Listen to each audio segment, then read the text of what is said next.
అందరికీ నమస్తే.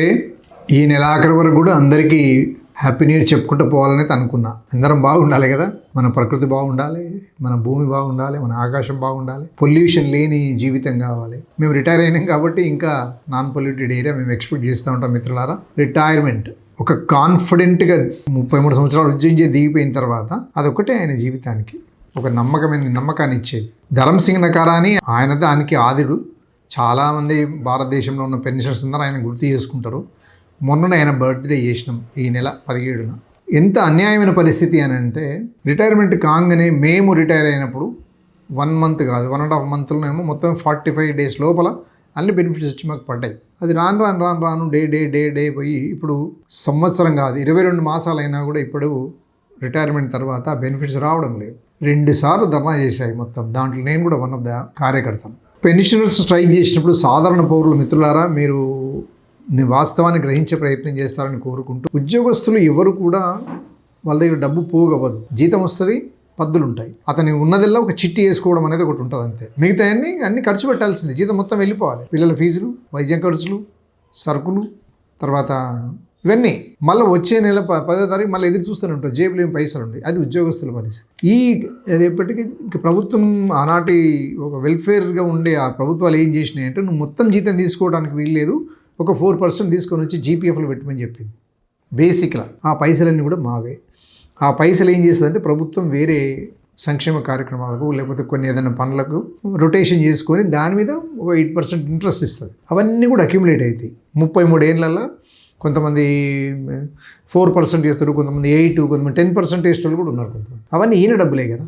అట్లా గ్రాట్యుటీ అని, తర్వాత కమిటేషన్ అని, ఇవన్నీ కొన్ని బెనిఫిట్స్ ఇస్తుంది ప్రభుత్వం. ఇవన్నీ అయిపోయిన తర్వాత రిటైర్మెంట్ రోజు ఇవన్నీ ఒకటేసారి 2 పద్దులు 3 పద్దులు కలిపి ఆయనకి ఇచ్చేస్తే, ఇవన్నీ తీసుకొని పోయి అప్పటికి ఆయన 58 నుంచి 61 ఏళ్ళకి వచ్చేటప్పటికి పిల్లలు పెరిగి నిలబడతారు. అక్కడ చదువులు ఉంటాయి, ఉద్యోగాలు ఉంటాయి, వాళ్ళ సెటిల్మెంట్ ఉంటుంది, ప్లస్ ఇవన్నీ ఉంటాయి. ఇవి చాలా ఆశ పెట్టుకొని ఉంటారు ఎవరు. ఇప్పుడు కరెన్సీ అనేది బాగా పెరిగింది, దాని విలువ అంతే ఉన్నది. ఇప్పుడు డాలర్ విలువ $1 ఇస్తే మనం 90 రూపాయలు ఇవ్వాలి. అది అంతే నిచ్చెన మెట్ల వ్యవస్థ. ఇది పెరుగుతూ ఉంటుంది, ఇది పెరుగుతుంది. అందుకని మాకు డిఏ ఇస్తూ ఉంటారు. అదే మా వాళ్ళు ఇప్పుడు చేయాలంటే ధరలు పెంచకమని పెద్ద ఉద్యమం చేయాలి. 1960లో వచ్చేది ఆ ఉద్యమాలు. ధరలు తగ్గించండి. ఇప్పుడు ధరలు ఏమైనా పెంచుకొని దానికి అనుగుణంగా డిఏ ఇవ్వమని చెప్పి మా వాళ్ళు ఫైట్ చేస్తూ ఉన్నారు. ఇప్పుడు అట్లా 5 డిఏలు పెండింగ్ ఉన్నాయి రాష్ట్ర ప్రభుత్వ ఉద్యోగులకు. కేంద్రం దగ్గర కోట్లు ఉంటాయండి. ఆ బాధ వాళ్ళకి లేదు. అవసరమైతే అప్పులు కూడా చేయాలి. ఏమైతే అప్పులు చేస్తారు. రిటైర్ అయ్యే రోజు కూడా కొన్ని సంస్థలలో డబ్బులు ఇచ్చే సంస్థ కేంద్ర ప్రభుత్వం ఉంది. మరి అది కూడా మాకు ఉండాలి. అంటే రాష్ట్రం ఏంటంటే వాళ్ళ అధికారంలో రావడానికి ఇబ్బడి వాగ్దానాలు చేస్తారు. నిజంగా అలొకేట్ అయిన బడ్జెట్ని ఇక్కడ ఇవ్వకుండా ఎక్కడో ఖర్చు పెట్టేస్తారు. వీళ్ళను ఆ మాట చెప్పకుండా మీకు ఇవి ఇస్తున్నాము అవి ఇస్తున్నాము అని అంటారు. గతంలో ఒక చిన్న పిలిపిస్తే ఎంబడే డిఏ రిలీజ్ అయ్యేది. ఇప్పుడు ఉద్యోగ సంఘాలు లైవ్లో నిజంగా ఎన్జిఓ సంఘాలు కూడా జీతం వస్తుంది కదా అనే ఒక అన్యాయమైన స్టేట్మెంట్ ఇస్తున్నారు. ప్రశ్నించే తత్వం పోయింది, మొత్తం కూలిపోయారు వాళ్ళంతా. అది ఉంటే ఈ కొంత ఇది ఉంటుండే. నిన్నటి వరకు 41 మంది ఆత్మహత్య చేసుకున్నారండి రిటైర్మెంట్ అయిన వాళ్ళు. ఎంతవరకు న్యాయం ఇది? బిడ్డ పెళ్లి చేయలేదు. ఒక సిఐ, ఒక డిఎస్పి, ఒక కానిస్టేబుల్, 2 టీచర్లు, వీళ్ళంతా కలిపి 41 మంది. యాజ్ ఆన్ టుడే ఈరోజు సాయంత్రం వరకు, ఈ రోజులో కొన్ని రిటైర్మెంట్స్ ఉంటాయి. 31st రోజు 41 మంది ఆత్మహత్య చేసుకొని చనిపోయారు. 10,000 మంది రిటైర్ అయ్యారు. మేము గడబడి చేస్తే, లొల్లి పెడితే, ఇది చేస్తే ఏమవుతుందంటే, మీకు నెలకు 700 కోట్లు రిలీజ్ చేస్తామంటున్నారు. ఎక్కడ పోతున్నాయో అర్థం కావడం లేదు. ఏ మూలకు సరిపోతాయి అవి? కొత్తగా వాళ్ళకి ఇచ్చేది ఏం లేదు. 10 నెలల జీతం ఉంటుంది, గ్రాట్యుటీ ఉంటుంది, కమిటేషన్ అనేది మీరు దాచుకున్న డబ్బులే ఇవన్నీ. ఎల్ఐసి అని ఉన్నది, మన తెలంగాణకు సంబంధించినటువంటి ఇన్సూరెన్స్ ఉంటుంది. అన్నీ కలిపితే 30 క్లాస్ ఫర్ ఎంప్లాయీకి 30 నుంచి గెస్టెడ్ ఆఫీసరు, తర్వాత ఒక ఆర్డీఓ క్యాడర్ వరకు 70 నుంచి 80 వరకు జమ ఉంటాయి. అవి ఇవ్వాలంతే.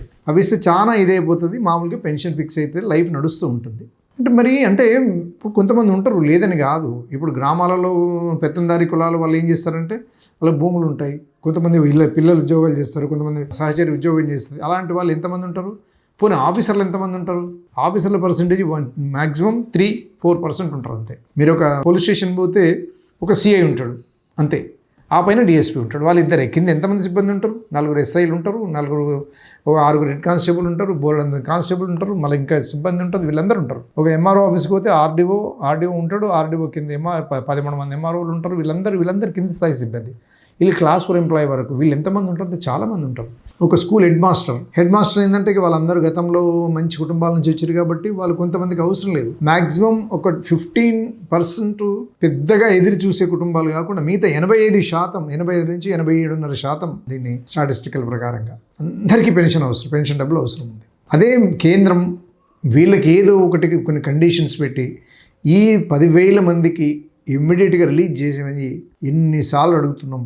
అంతకుముందు మేము ధర్నా చేసినప్పుడు 9,000 మంది ఉండ్రి, అప్పటికి 26 మంది ఏమో ఆత్మహత్య చేసుకురు. ఆ 2 నెలల పీరియడ్ లోపల మొత్తం వేసి 41 ఫిగర్ ఫిక్స్ అయింది. వాళ్ళు 10,000 మంది రిటైర్ అయి ఉన్నారు. కేంద్రం ఏదో ఒక పద్దు పేరు మీద కనుక రిలీజ్ చేసి రాష్ట్రానికి ఇస్తే వీళ్ళ బెనిఫిట్స్ రిలీజ్ చేసి మళ్ళీ ఇంకేదో ఆపండి. మీ సంక్షేమ పథకాలని మేము వద్దన్నమా? ఏ సంక్షేమం అయితే కానీ మళ్ళీ ఉద్యోగస్తులే చేయాలి కదా, మీ కోపం కదా, మీ జీతం అంతా మాకే ఇస్తున్నాం అంటున్నారు. పుణ్యానికేమి ఇవ్వరు, వచ్చిన పైసలు మేము దాచిపెట్టుకోము. అందుకని దయచేసి ఒక పెన్షనర్గా, అందులో ఒక కార్యకర్తగా, మా జేఏసీ చైర్మన్ ఆధ్వర్యంలో మొన్న బ్రహ్మాండంగా చేసుకున్నాము. కె లక్ష్మయ్య గారి ఆధ్వర్యంలో, సత్యనారాయణ గారి ఆధ్వర్యంలో మొత్తం యావత్ తెలంగాణ మొత్తం కూడా ఇదే ఉంది. దయచేసి గవర్నమెంట్ ఆఫ్ తెలంగాణను మా పెన్షనర్ జేఏసీ తరఫున, పెద్దవాళ్ళ తరఫున కూడా ఇప్పుడే దగ్గర మిత్రుడు వచ్చి సార్ ఇట్లా అయింది, మరి ఏమైనా అయిందంటే మొన్ననే ఇది చేసినాం అబ్బా, కలెక్టర్లకు ఇది చేసినాం అంటే ఒక వీడియో చేసి జనాలకు పంపేయండి సార్ అంటే ఇవాళ వీడియో చేస్తున్నాం. దయచేసి సాధారణ పౌరులు కూడా మీరు ఆ వైఖరి మానేసి మాకు రావాల్సిన డబ్బులు మాకు వచ్చేట్టుగా ఏర్పాటు చేయమని చెప్పి ఉన్న రాజకీయ నాయకులందరినీ, ఎమ్మెల్యేలను, ఎంపీలను, జెడ్పీటీసీ, ఎంపీటీసీ, సర్పంచ్లందరినీ కూడా మేము కోరుతున్నాం. మీరు చెప్పిన పనులే మేము చేసినాం, మా సొంత పనులు ఏం చేసుకోవాలని చెప్తూ ఈ వీడియో అందరి పెన్షన్లు చూస్తారని, ప్రభుత్వ పెద్దలు తప్పకుండా చూస్తారని కోరుకుంటూ థ్యాంక్ యూ వెరీ మచ్. ధన్యవాదాలు.